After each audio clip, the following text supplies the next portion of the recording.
हमरा मनवा में आग लग गई, लाल चुनरी में लागे लुकमा, सोनवा जैसन चेहरा दमक गई। अंगना में महकी फुलवा जैसन, तोहरा हंसी से भरल बगिया, हम त देखत रह जाई टकटकी, लागे रुक गईल सगरी दुनिया। धीरे धीरे चल मन डोलत बा, दिल के डोरी तोहरा से खोलत बा, एक झलक में जादू हो गईल, अब ना जानी कैसे बोलत बा। अरे चहला बिन ना घटे, अरे चहला बिन ना घटे, तोरे बिना रतिया कटना, दिल हमार काहे आवना। अरे चहला बिन ना घटे, अरे चहला बिन ना घटे, हंस के तू देख एक बेरा, सारी दुनिया लगेला सुघर। सांझ बैठल पानी आंगन में, तोहरा बाट जो हत अनहरीना।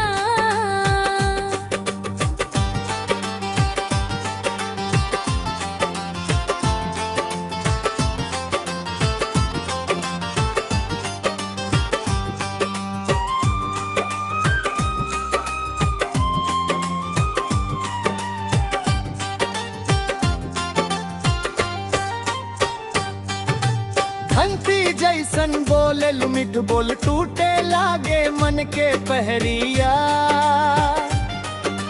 कान्ही पर जब तू घूंघट धरल, हमरा छाती में ढोल समंदर। ए गोरी तोहरे नजर के मार, भइल हम बेकाबू बंदर। हाथ में चूड़ी पाँव में पायल, सब के सब कुछ कह देला, तू हंस देल त भीतरी भीतर पूरा संसार लरज देला।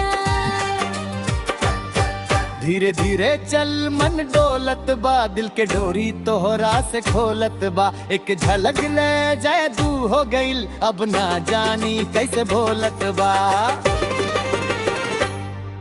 अरे चाहेला बिन ना घटे, अरे चाहेला बिन ना घटे, तोरे बिना रतिया कटना, दिल हमार काहे आवना।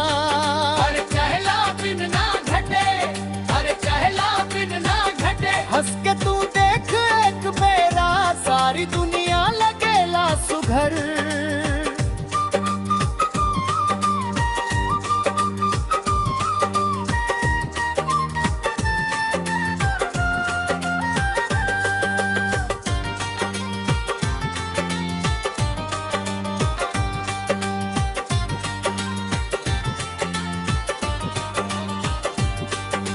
नदिया किनारे जब गईले हम, तू पानी में चेहरा देखावेला, हमरो मनवा के लहर उठी के तोहरा नामे गीत सुनावेला।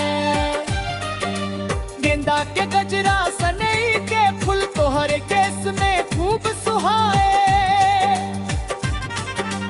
हमरे सपना के सगरी डोरी बस तोहरे अचरा में आए, गाँव के लोग सब बतियावे, कहीं जोड़ी ठीक रहेला। हम त जानतानी दिल के भाषा, चुप्पे चुप्पे सब कह देला।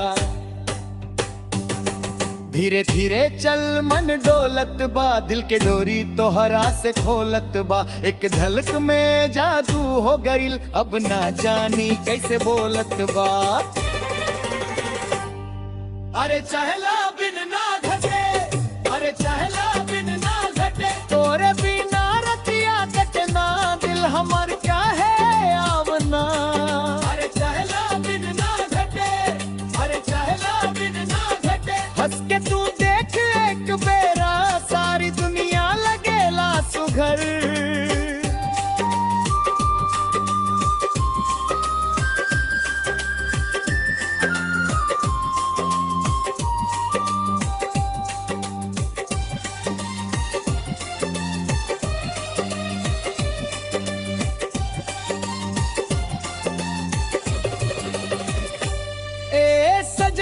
सैया सुन तनी बात तू बिन जीवन लागे अधूरा हाथ घरे ना छोड़ दब हमरा मन के बन तू नूरा